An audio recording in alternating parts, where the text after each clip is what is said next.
Oi, eu sou o Natan, eu sou acadêmico do terceiro ano em Educação Física Bacharel pela UEMP e bolsista pela Fundação Araucária, no programa PIBIS, na modalidade de pesquisa. E eu estou aqui para apresentar para vocês o nosso trabalho, que tem como título Efeito de diferentes intervenções na prevenção da violência sexual infantil, uma revisão sistemática. Como coautores, a gente tem a Vitória e o Pedro Gabriel, e a professora Débora foi nossa orientadora. Então, a violência sexual, ela pode ser dividida de duas formas, o abuso sexual e a exploração sexual. Quando a gente fala da exploração sexual, né, a diferença é que na exploração sexual tem aí uma troca de sexo por dinheiro. E esse tipo de violência, ela causa vários danos, né, vários prejuízos para a vítima, e pode ocorrer de forma física, psicológica e também visual.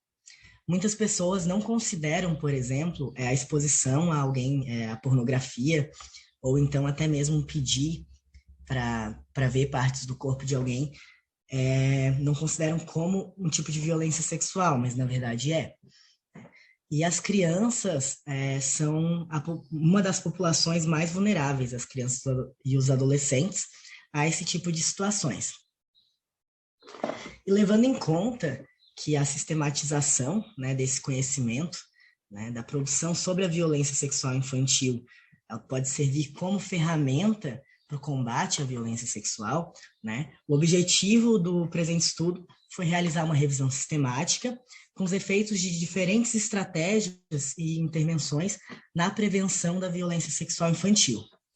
E para isso, a gente fez uma busca, né, na literatura e procuramos intervenções com crianças e adolescentes cujo desfecho fosse a violência sexual durante o período de 2010 a 2021.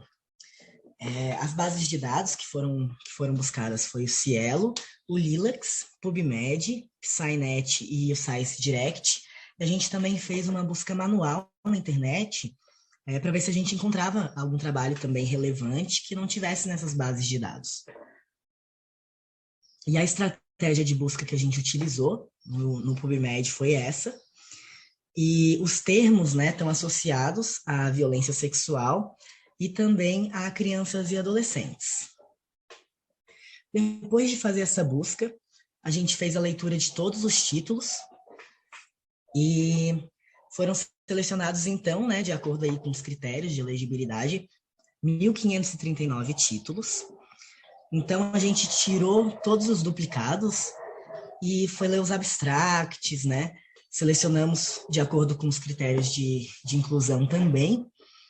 E depois foi feita a leitura dos trabalhos como um todo e foram selecionados 10 artigos para fazerem parte da nossa revisão. E dentro desses 10 artigos, a gente viu vários tipos de intervenções, como livro, site, vídeo, grupos focais, cartazes, palestras, e o tempo médio foi de 2 a 6 meses. O tempo variou de 2 dias a 6 meses de tempo de intervenções. Como principal resultado, né, a gente pode ver aí uma síntese dos trabalhos que foram inclusos, e na maioria o principal objetivo era aumentar o conhecimento sobre a violência sexual, de um modo geral, e foram utilizadas essas intervenções, né, a gente pode ver que os grupos focais, né, que foi no trabalho de Birung e no trabalho de Murphy, eles acarretaram um melhor entendimento sobre as situações de coerção. E o Murphy ele também utilizou um site, além do grupo focal, e que aumentou ali o conhecimento sobre que locais denunciar esse tipo de situação e como pedir ajuda, né? Onde pedir ajuda. Outro trabalho que utilizou sites foi o de Miller, em 2012, que associou com um programa de treinamento também, e isso acarretou numa redução nos comportamentos de bullying, de assédio sexual e também os comportamentos de perpetração, que no caso, a violência sexual em si, né? A situação da violência. E também tiveram outros trabalhos com sessões de treinamento, como, por exemplo, o de Smooters, em 2011, que apresentou, então, ele apresentou para a gente que, como resultado, teve um maior conhecimento sobre abuso sexual, sobre autoproteção e também sobre relacionamentos saudáveis.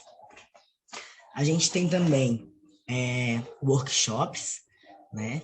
Teve um trabalho com workshop que, como resultado, teve uma melhoria na compreensão da diferença entre estupro e relações consensuais e uma mudança nas atitudes de apoio ao estupro.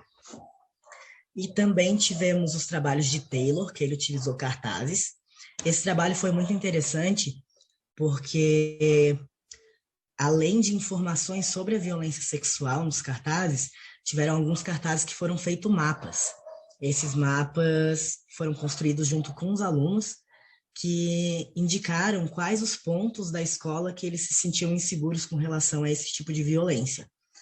Então, foi bem legal e ocasionou uma redução na violência, né? E também na violência no namoro.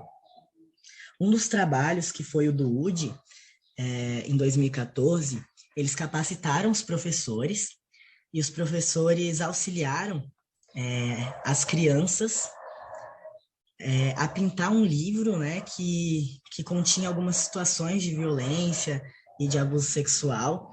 Então, além de trazer aí o conhecimento, né, sobre a violência sexual para as crianças, para que elas conseguissem identificar, né, eles conseguiram mensurar por quanto tempo existia a retenção daquelas informações. E eles chegaram à conclusão que é até por 2 anos. Então, foi muito legal esse estudo, né, que ele não só trouxe aí uma intervenção, como também conseguiu mensurar por quanto tempo essa intervenção ainda era válida.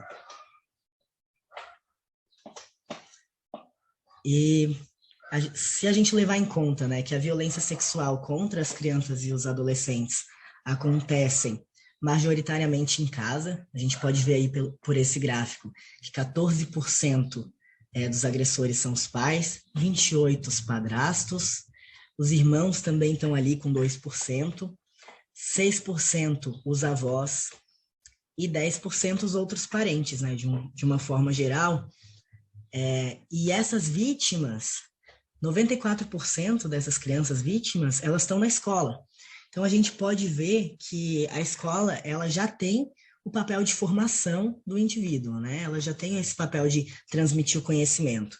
Então, por que não associar, né, esse conhecimento sobre a violência sexual, né, como uma forma de diminuir esses casos, né, e também da criança se sentir à vontade e segura para contar com a ajuda daqueles profissionais, né, ter alguém para pedir ajuda e para ter aí o amparo dessa criança que está sofrendo com essas situações. Então, a gente vê aí um papel muito importante da escola na prevenção da violência sexual. A gente pôde ver que as intervenções são eficientes para a prevenção da violência sexual como um todo, né? Sobretudo no que se refere aos desfechos como a própria redução da violência, o aumento do conhecimento sobre abuso sexual, coerção, autoproteção e relacionamentos saudáveis, como também no que diz respeito à compreensão sobre as diferenças entre estupro e relações consensuais, e o reconhecimento de comportamentos abusivos. E esse foi o nosso trabalho. Um agradecimento ao Grupo Multidisciplinar de Promoção à Saúde, que nos proporciona várias capacitações, né, que auxiliaram muito no desenvolvimento desse trabalho. Também a Fundação Araucária, pela Bolsa, e a UEMP. Essas foram as nossas referências. Qualquer dúvida, vocês podem falar que eu estou aqui. E muito obrigado.